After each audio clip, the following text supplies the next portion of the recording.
বর্ষার এক অন্ধকার রাত। গ্রামের শেষ প্রান্তে শ্মশান ঘাটে যেন মৃত্যু আর নীরবতা একসাথে বাস করে। সবজি বিক্রেতা হরিপদ সারাদিন সবজি বিক্রি করে ক্লান্ত হয়ে বাড়ি ফিরছে। আজ আর কোনো খরিদ্দার নেই। ঠেলাটা রেখে এবার তাহলে বাড়ি ফিরে যাওয়া যাক। বাবারে, কালো বিড়ালটা এমন সময় সামনে এলো, পড়েই যেতাম। সামনে আবার শ্মশান ঘাট, এই সময় আবার সেখান দিয়েই যেতে হবে। শ্মশানের সামনে দিয়ে যাচ্ছে হরিপদ হঠাৎ দেখতে পেল গেটের সামনে একটি কালো ছাতা পড়ে আছে।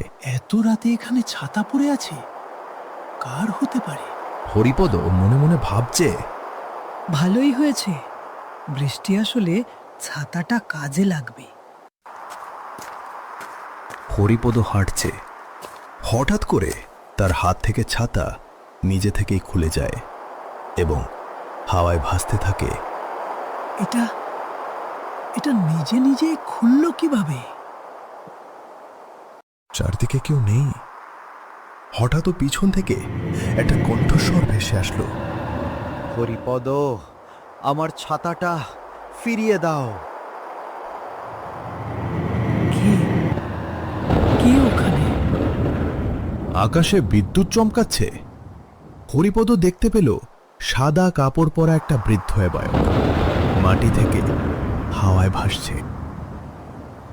তুই ভুল করেছিস ওটা নিয়ে এসে। হরিপদ ভয় পেয়ে দৌড়াচ্ছে ছাতা হাতে নিয়ে।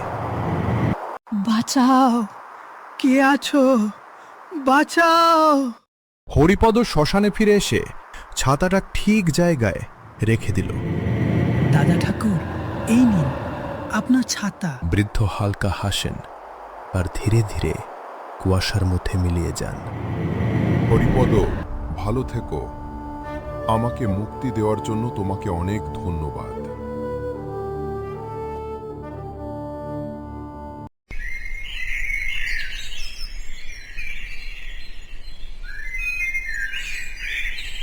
গ্রামের মানুষ বলে বহু বছর আগে এক বৃদ্ধের শেষকৃত্যের সময় তার কালো ছাতাটি হারিয়ে গিয়েছিল। সেই থেকে প্রতি বর্ষায় তিনি নিজের ছাতা খুঁজে ফেরেন।